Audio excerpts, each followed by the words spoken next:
secara teoritik, dan tadi kebenaran di sini saya lihat ada mahasiswa saya habis saya uji tadi jam 3, jam 2. Ya. Dan terus terang, ini adalah satu-satunya mahasiswa yang berani membuat skripsi lain daripada yang lain. Walaupun idenya juga banyak dari teman-teman dosen. Kenapa? Dia berani mengatakan bahwa Undang-Undang Dasar 45 sekarang ini sudah berubah. Walaupun dirubah tahun 1995, dia yang berani mengatakan bahwa sekarang pun sudah berubah. Melalui apa perubahan itu? Melalui judicial interpretasi. Karena secara hukum, kata negara, perubahan konstitusi itu bisa menggunakan berbagai macam cara. Pertama melalui formal amendement, harus lembaga yang ada di dalam itu. Ya. Yang kedua melalui convention atau usage, melalui kebiasaan atau atau habit atau kebiasaan di dalam ketatanegaraan. Dan kebiasaan atau convention ini bisa dua, perbuatan yang berulang-ulang atau kesepakatan politik. Ya, ada dua. Yang ketiga melalui judicial interpretasi.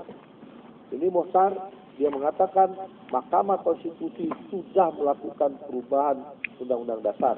Contohnya pemilihan kepala daerah masuk rezim pemilu.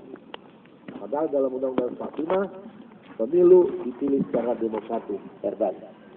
Ya, Pemda dipilih secara demokratis.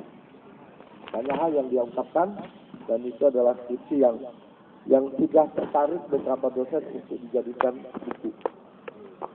Ya. Di ATN banyak, mahasiswanya yang jadi buat buku banyak. Tuan dosennya aja yang nggak buat. Kan bimbing aja tuh. Itu ada beberapa misalnya melalui kudeta, melalui revolusi dan sebagainya, itu ada cara-cara. Nah yang dilakukan oleh MPR pada tahun 2006 itulah melalui legislative interpretasi. Kalau tidak ada MK, MPR dulu 6 bulan setelah kita merdeka, Presiden pernah melakukan interpretasi terhadap Undang-Undang Dasar 45 dengan merubah sistem pemerintahan eksekutif presidensil menjadi parlementer. Zaman Orde Lama sampai Orde Baru, MPR sudah melakukan perubahan sebanyak 198 kali terhadap Undang-Undang Dasar 45 dengan tanpa merubah konstitusinya. Ya. Orang bilang itu cacat hukum. Kenyataannya sebelum ada yang melakukan perubahan tahun 99 kemarin, tidak ada cacat hukum itu. Selama dia diterima, maka dia menjadi hukum itu sendiri. Nah jadi adik-adik bisa melihat itu saja. Karena saya tidak melihat ada permasalahan di sini. Tidak melihat ada masalah yang krusial di sini. Bagi saya, misalnya saya ingin contoh, lalu saya bilang, di sini jumlah kemiskinan tinggi. Saya bilang, kemiskinan itu bukan masalah. Di sini Lampung hutan sudah gundul. Bagi saya, hutan gundul bukan masalah.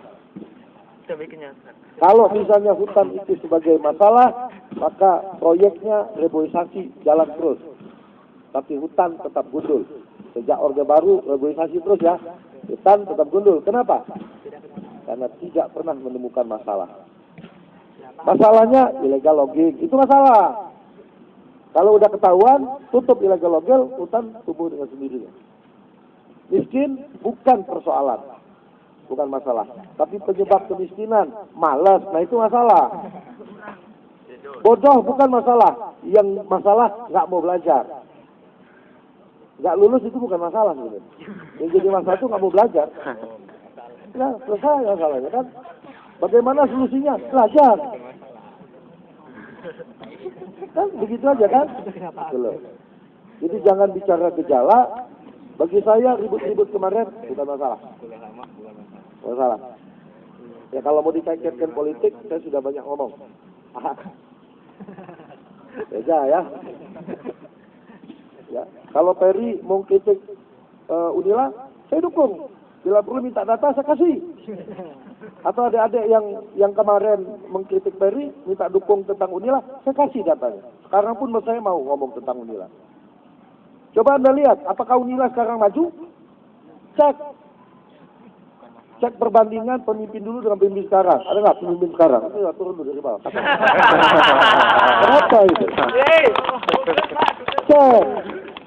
Dan kita bicara data dan fakta. Itulah. Oh sekarang banyak profesor. Kalau profesor itu alamiah. Ya, alamiah. Kalau udah dokter ngapain lagi kalau nggak mau profesor?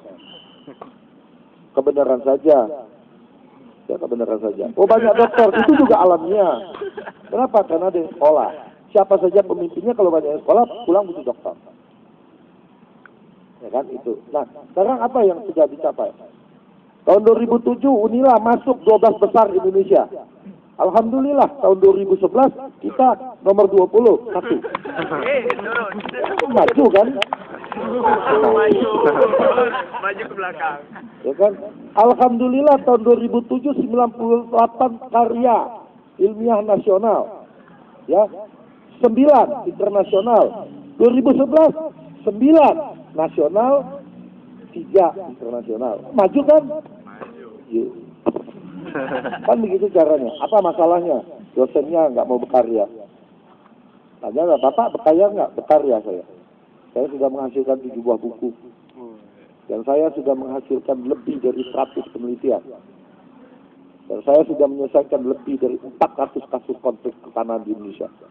Kalau bilang berkarya saya. Ya. Dan saya juga sering mengadakan konflik. Ya.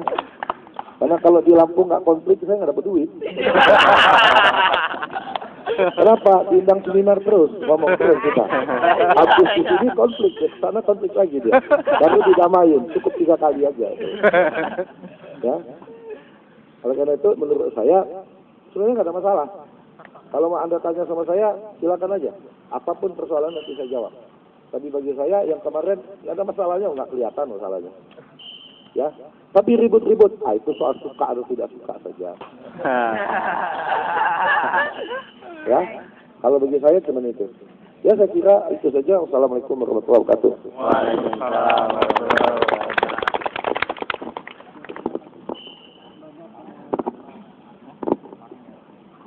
Yang telah menyampaikan sedikit ilmunya. Mungkin itu sedikit mudah-mudahan bisa membuka pemahaman kita tentang polemik yang berkembang saat ini. Mungkin untuk memberikan kesempatan pada teman-teman yang ingin bertanya, karena waktunya sudah cukup sore, mungkin saya buka untuk 2 orang penanya. Silakan kepada teman-teman kalau ada yang mau bertanya. 2 penanya terbatas, silakan. Tunjuk tangan, sebutkan nama, mungkin dari fakultas. Kemudian langsung saja ke pokok pertanyaan. Apa yang disampaikan Mungkin kalau semua yang benar. Bahkan kalau bisa sih cewek 1, cowok 1 gitu. namanya ada Wendy sih. Ari, Ya, 1, 2. Silakan, Mas. Maju aja nggak apa-apa. Waalaikumsalam warahmatullahi wabarakatuh. Luar biasa artinya, menarik sekali pembicaraan kita tentang Pembicaraan ini karena banyak sekali sumber narasumber yang luar biasa gitu ya. Nama-nama. Nama saya Arif Tiawan, saya dari Fakultas Pertanian 2009. Kalau menurut saya gitu ya, tentang masalah pasien saya itu cukup jelas gitu ya. Tetapi ada satu pertanyaan yang ingin saya lontarkan di luar dari masalah tadi gitu ya. Yang dikeserukan selama ini adalah tentang konflik presiden gitu ya. Tetapi yang saya tanyakan adalah kenapa kok pihak rektorat mengambil keputusan untuk mengkaji ulang gitu ya, konstitusi 2011 gitu ya. Dan membekukan semua hasil produk-produk yang seperti pansus dan wasra gitu ya, seperti itu. Nah ini apakah ini dibenarkan gitu ya, ataukah tidak? Gitu. Karena kita lihat produk dari yang dimasrakkan ada 2011 6 gitu ya. Kenapa kok yang konstitusi 2011 yang diambil? Itu saja dari saya. Assalamualaikum warahmatullahi wabarakatuh. Waalaikumsalam warahmatullahi wabarakatuh. Ya, mungkin lebih ke Pak Arman ya.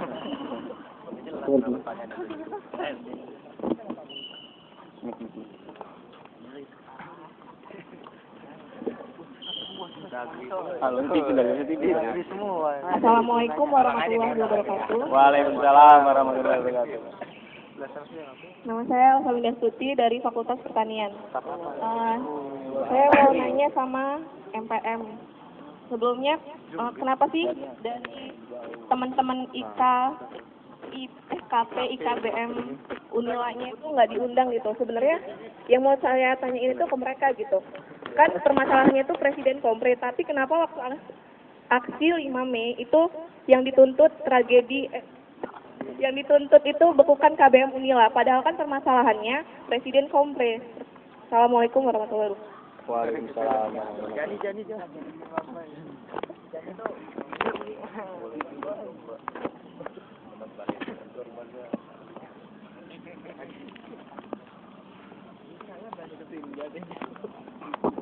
Mana, Mam? Mana? Tadi dari awal atau sekarang?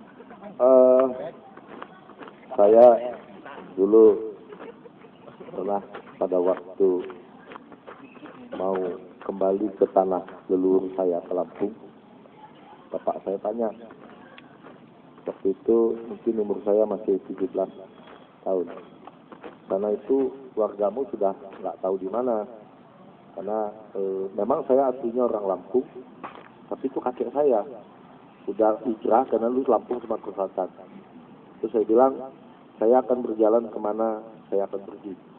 Nah, saya diterima di Unila, saya akan pergi ke Unila. Kenapa? Bagi saya itu, ini menjawab pertanyaan pertama gitu ya. Bagi saya, segala sesuatunya itu harus tegas lah. Jangan tali ulur. Ya. Saya juga kalau mahasiswa tanya sama saya, Pak, saya ini tinggal satu ini lah Pak, tolong bener. Terus gimana sih? Tolong bener Pak, saya bisa ujian. Cuman tolong kamu ke rektor rubah dulu peraturan ini gitu aja.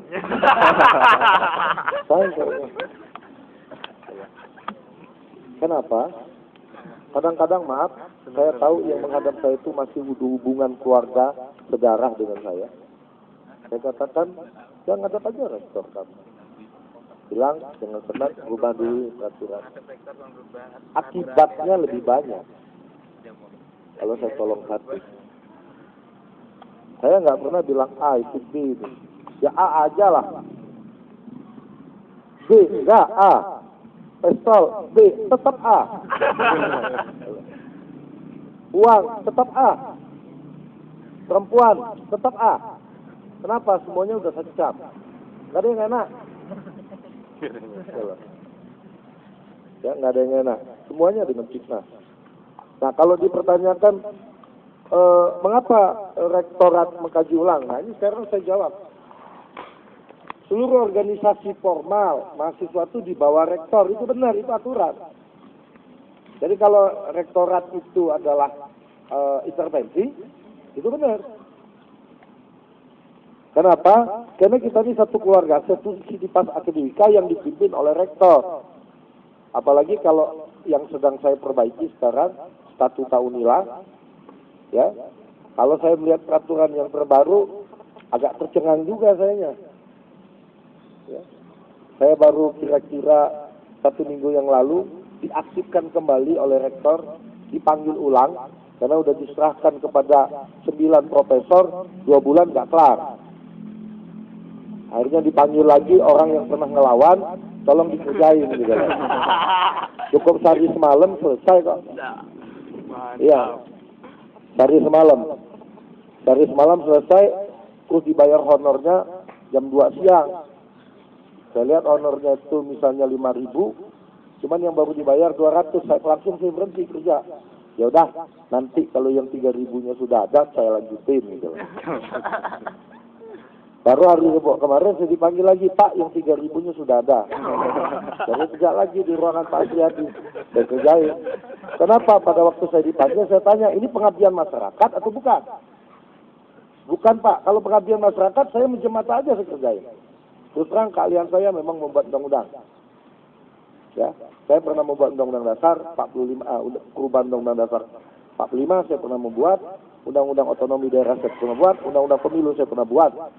Kalau di Lampung ini sekitar ya ada 30 undang-undang lah, kali 20 juta lah.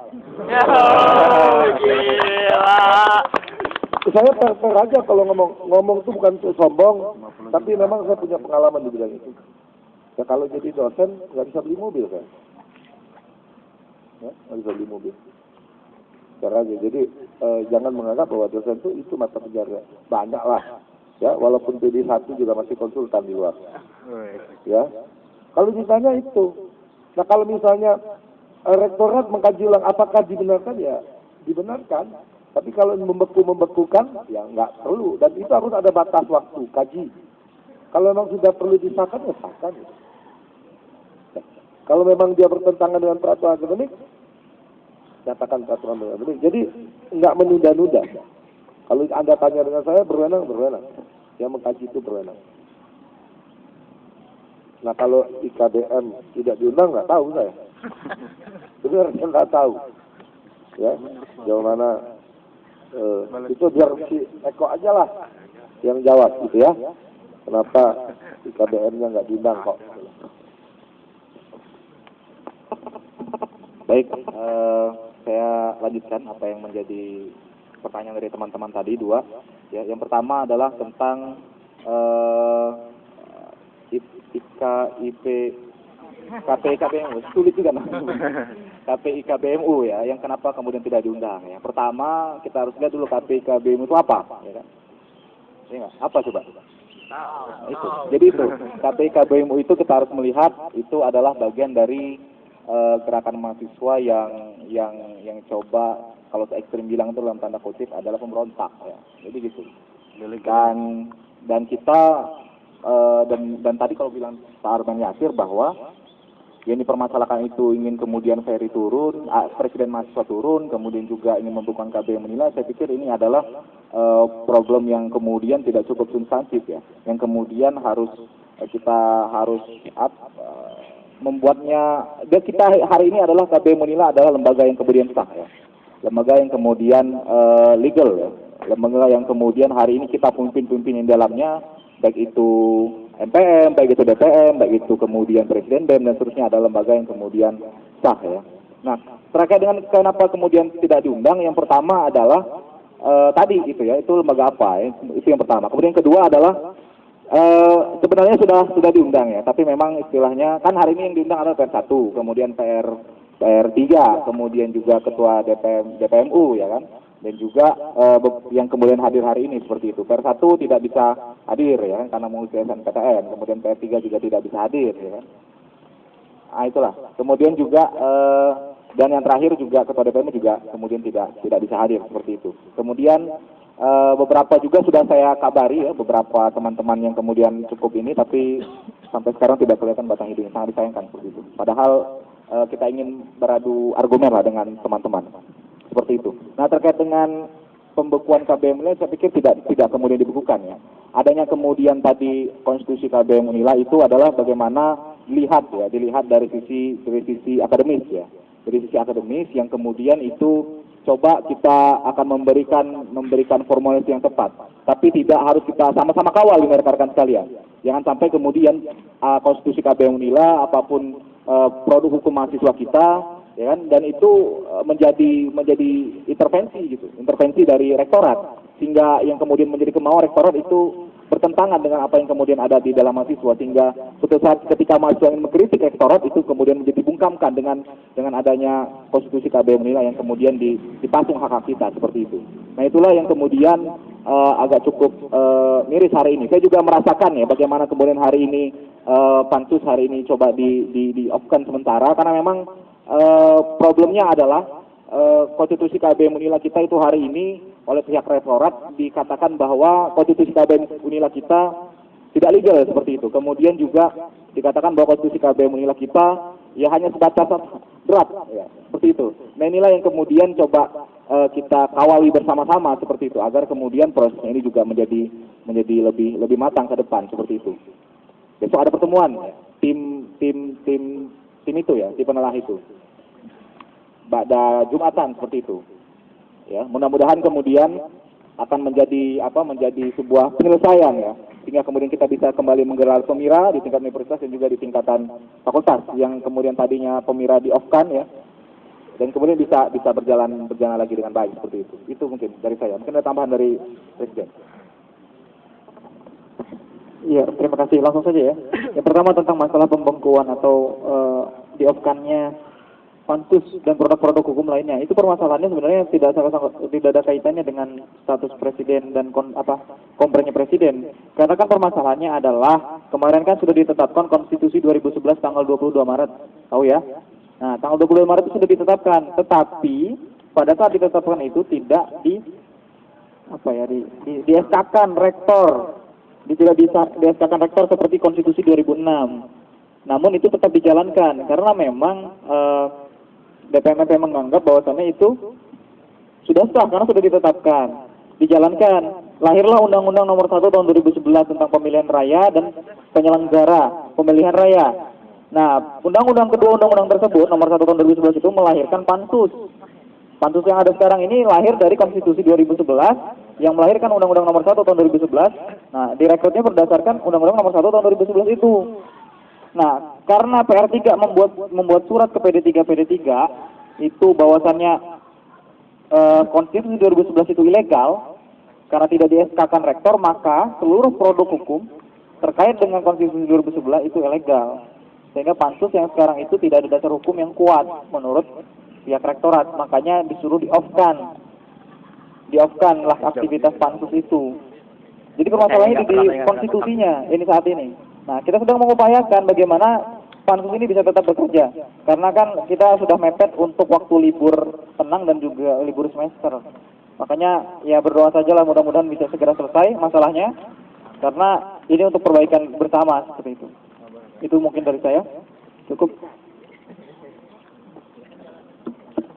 Ya, cukup menarik sekali diskusi pada sore hari ini.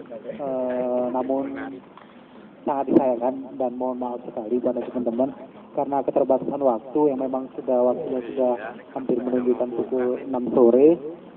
Jadi mungkin diskusi pada hari ini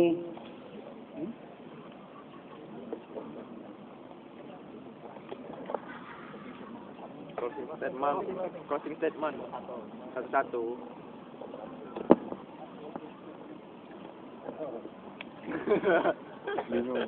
Baik, kalau minta statement penutup, saya sederhana saja.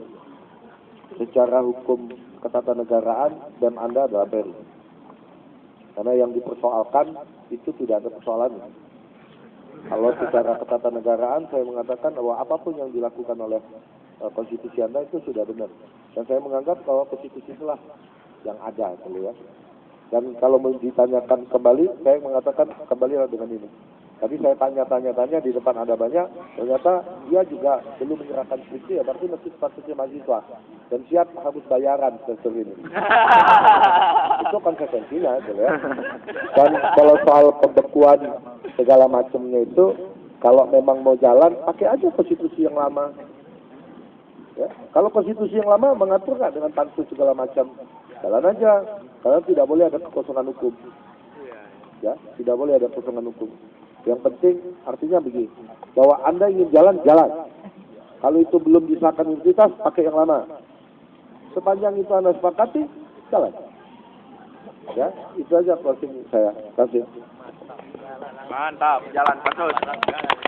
Ya, mungkin cukup banyak disampaikan, tapi saya singkat saja, mungkin pesan saja. Malah rekan-rekan semua, sibukkanlah diri kita dengan agenda-agenda yang memang agenda-agenda kerakyatan, gitu ya.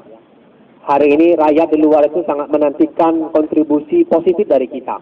Jadi jangan sampai kita ini disibukkan dengan urusan-urusan memang tidak terlalu penting, gitu ya. Masa kita disibukkan dengan hanya mendemo dan sebagainya, gitu. Rakyat hari ini membutuhkan apa kontribusi positif mahasiswa hari ini. Jangan sampai image negatif yang selama ini ada, yang muncul terhadap mahasiswa, itu akan terus kita kembangkan, kita munculkan dari Unila ini. Kenapa nggak kita mulai dari Unila ini, bahwa mahasiswa itu punya kontribusi terbaik terhadap bangsa ini. Demikian, Assalamualaikum warahmatullahi wabarakatuh. Waalaikumsalam warahmatullahi wabarakatuh. Iya, dari saya mungkin seperti ini ya. Kita harus jeli dalam mengambil sebuah keputusan, kita harus jeli dalam mengambil sebuah tindakan. Setiap orang punya insting yang pasti itu adalah insting yang memiliki kelebihan, apalagi seorang pemimpin. Jadi cobalah bedakan kepentingan-kepentingan yang itu kepentingan sifatnya politik segolongan atau kepentingannya untuk KBM Unila. Kemudian yang kedua, kecil amat proyek ngurusin masalah kompre atau masalah literan sendiri. Diketawain kita sama rektor nanti kalau kayak gitu. Kita kemarin membangun gerakan untuk mengadvokasi masalah status dosen yang kurang aktif, kemudian jual beli beasiswa, dan itu kenyataan fasilitas kampus yang dan lain sebagainya sudah diskusi seluruh pimpinan dekan juga rektor. Itu awal untuk membangun gerakan ke sana. Tapi kawan-kawan tidak melihat itu, mungkin seperti itu. Kita ketika diajak untuk mengkritisi kebijakan rektorat, ayo kita serbu rektorat untuk menuntut hak kita sebagai mahasiswa, untuk membuka sebuah kebobrokan birokrasi yang ada di Unila. Mana? Berapa orang yang hadir di sana? Tapi ketika masalah hal-hal yang sifatnya, saya pikir tidak substantif, itu justru ramai sekali, sangat luar biasa. Kalau masa kemarin itu demo rektorat, insya Allah keputusan kita itu akan direalisasikan. Seperti itu. Terima kasih. Assalamualaikum warahmatullahi wabarakatuh. Waalaikumsalam warahmatullahi wabarakatuh. Baik, saya terakhir ya. Yang pertama, ada beberapa yang ingin saya tegaskan. Yang pertama adalah bahwa saya, ya, Eko Primananda, dan lembaga MPM KBM Unila, ya, adalah lembaga yang kemudian menjunjung tinggi hukum dan peraturan perundangan yang ada. Sehingga kemudian adapun anggapan, adapun penepisan, adapun kemudian argumentasi atau isu-isu black campaign yang kemudian diembuskan hari ini adalah kemudian isu-isu yang tidak berdasarkan sama sekali. Sehingga kemudian hal-hal tersebut adalah tidak layak ataupun tidak pantas untuk kemudian menjadi kita perdengarkan. Itu yang pertama. Kemudian yang kedua, saya melihat dinamika mahasiswa kita hari ini cukup aktif ya, cukup dinamis, sehingga saya menganggap juga bahwa adanya IP IKBMU, kemudian juga AMPK dan rekan-rekan yang kemudian ada afiliasi seterusnya dan lain-lainnya yang kemudian ada di sana. Saya pikir itu adalah bagian dari proses demokrasi kita untuk bagaimana sama-sama hari ini BEM, MPM dan DPM harus kemudian lebih memperhatikan kembali aspirasi mahasiswanya yang kemudian hadir ya, yang kemudian ada memberikan kritikannya terhadap pemimpin-pemimpin mereka hari ini. Nah kemudian juga saya ingin menepis anggapan bahwa hari ini MPM KBM Unila adalah melindungi presiden atau seperti apa. Saya pikir itu semuanya kita bisa retaskan hari ini. Kan tadi sudah jelas seperti itu, bagaimana kemudian hierarki peraturan perundangan yang ada di konstitusi, dari TAP MPM, dan kemudian juga bagaimana kemudian hari ini MPM itu bekerja, bagaimana kemudian hari ini MPM KBM Unila itu adalah menegakkan aturan dan produk hukum yang ada. Sehingga yang jelas hari ini rekan-rekan sekalian bahwa saya dan juga rekan-rekan MPM KBM Unila sama sekali hari ini tidak ada sangkut paut sama sekali untuk mendukung ataupun kemudian membela Ferry Firdaus atau seperti apa seperti itu. Sehingga kita landasan kita MPM KBM Unila hari ini adalah mahasiswa, dan kemudian kita bekerja dan menegakkan aturan hukum dan peraturan perundang-undangan yang ada. Demikian, terima kasih. Wabillahi taufiq wal hidayah. Wassalamualaikum warahmatullahi wabarakatuh. Waalaikumsalam. Ya demikianlah